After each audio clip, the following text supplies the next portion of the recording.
रीवा जिले के बेला स्थित सीमेंट प्लांट में डालमिया सीमेंट द्वारा उत्पादन शुरू करने के अवसर पर जहां एक और कंपनी प्रबंधन ने शुभारंभ कार्यक्रम आयोजित किया, तो वहीं दूसरी ओर सीटू संगठन ने श्रमिकों के अधिकारों को लेकर मोर्चा खोल दिया है।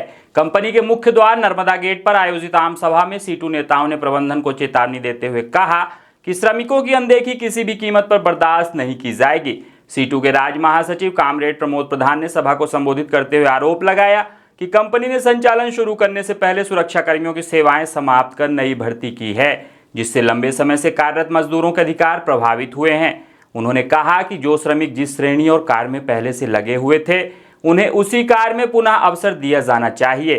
प्रमोद प्रधान ने स्पष्ट शब्दों में कहा कि उद्योगों की सफलता श्रमिकों के श्रम और पसीने पर निर्भर करती है। यदि प्रबंधन श्रमिकों के मान सम्मान, सुरक्षा और अधिकारों की अनदेखी कर तानाशाही रवैया अपनाएगा तो मजदूर संगठन इसका पुरजोर विरोध करेगा। उन्होंने कहा कि कारखाना केवल पूंजी से नहीं बल्कि श्रमिकों की मेहनत से चलता है और श्रमिकों को दरकिनार कर मुनाफा कमाने की सोच सफल नहीं हो सकती। सभा में सीटू रीवा जिलाध्यक्ष गिरजेश सिंह सेंगर, कार्यवाहक अध्यक्ष राकेश सिंह, सीमेंट मजदूर एकता के महासचिव रमाकांत तिवारी, बेला सीमेंट प्लांट के अध्यक्ष बसंत लाल सिंह, विक्रम सिंह, सरपंच ज्ञानेन्द्र सिंह गुड्डू, किसान नेता आशुतोष सिंह सहित बड़ी संख्या में श्रमिक उपस्थित रहे। फिलहाल उद्घाटन के साथ ही श्रमिकों के अधिकारों को लेकर शुरू हुआ यह विवाद आने वाले दिनों में कंपनी प्रबंधन और मजदूर संगठनों के बीच चर्चा का बड़ा विषय बन सकता है।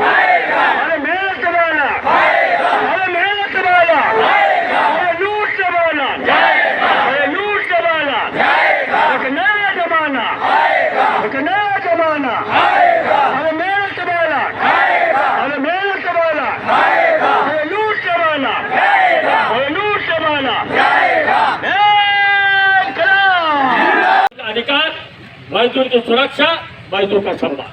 अगर तुम मजदूर के अधिकार की गारंटी करोगे, मजदूर की सुरक्षा की गारंटी करोगे, मजदूर के सम्मान की गारंटी करोगे, तो हम दावे के साथ कह सकते हैं कि जिस कारखाने को जेपी ने घाटे में लाके बर्बाद कर दिया, मजदूर की दम पर इसी कारखाने को घाटे से निकाल के मुनाफे में और अर्थ से फर्श से लेकर अर्थ तक ले जाने की हमारी कुव्वत है, हम उसको पहुंचाएंगे। लेकिन अगर तुमने मजदूरों पर हमला बोला तो मुंह तोड़ जवाब दिया जाएगा। इसी साथियों, यही संदेश है कि आप एकजुट रहिए, यूनियन के साथ रहिए, जैसा आप साथ रहते रहे, जरूरत के साथ लड़ते रहेंगे, कदम बढ़ाते रहेंगे, अपने आप को बचाते रहेंगे। आप सबने मेरी बात सुनी, उसके लिए धन्यवाद। अब मैं नारे लगाऊंगा और शर्त एक है कि मेरी जो आवाज आए उससे चौगुनी आवाज नारा चाहिए।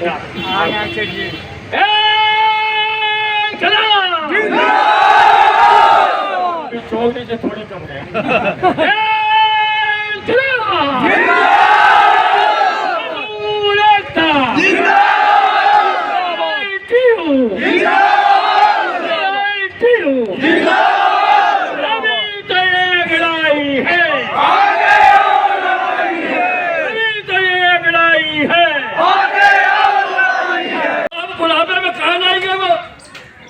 तो इसलिए पहली बात हमने बोली कि कारखाने का उद्घाटन हुआ, स्वागत है।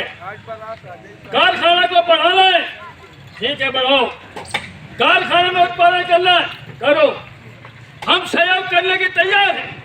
लेकिन जब तुम मजदूरों का अधिकार, सम्मान और सुरक्षा तीनों दो, और अगर ये नहीं दिया तो गलतफहमी में मत रहना कि कोई संस्कार और प्रशासन और शासन। मजदूर की ताकत क्या होती है? अभी आपने देखा कि दिल्ली के आसपास के कारखानों में वो ठेका मजदूर से काम करा रहे थे, 12 घंटे काम करा रहे थे, वेतन पूरा नहीं दे रहे थे।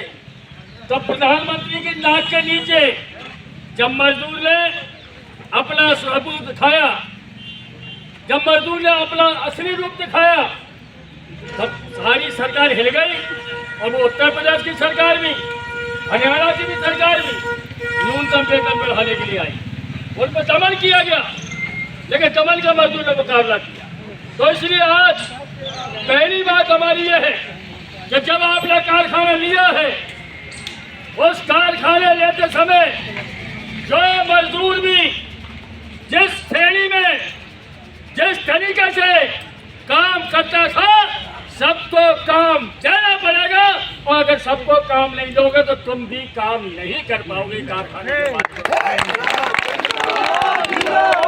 इसलिए आज हम साफ साफ दोनों बात कहने आए हैं। पहली बात, कारखाने को बढ़ाना है, बढ़ाओ। हम मजदूर अपना पहले भी खेती को जमीन से आसमान तक पहुंचवाने का काम किसने किया? मजदूर ने। एक कारखाना लगा था, यही कारखाने में कारखाने बढ़ते चले गए। हवाई जहाज छोड़ता था, वो भूल गया कि हवाई जहाज में क्या होता है। मजदूर के आधार पर हवाई जहाज उड़ता था, मजदूर की उसने परवाह करना बंद की, पूरा साम्राज्य डूब गया।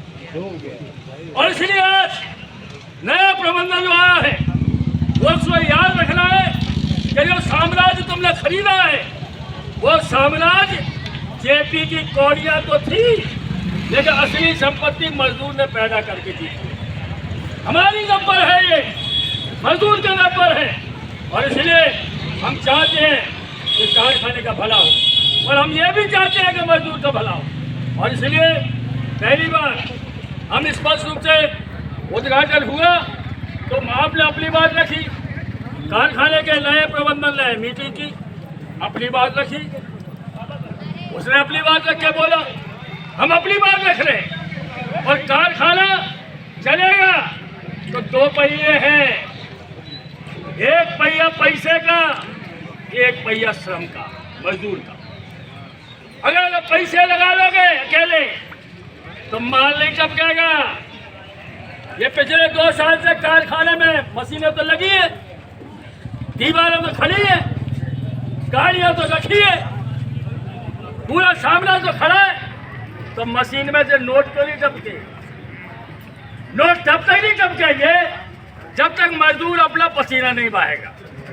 तो इसलिए जब नोट टपकते हैं तुम्हारे, तुम गलतफहमी में मत रहना कि तुम्हारे पैसे से होता है।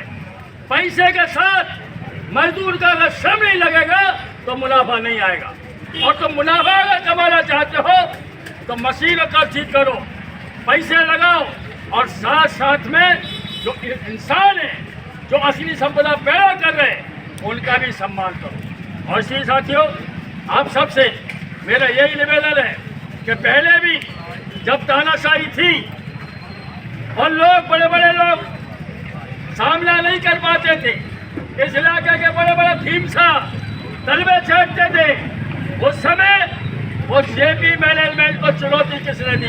मजदूर ने, सीटू की यूनियन ने, हमने चुनौती दी और उसको मजदूर के सामने नतमस्तक कराया।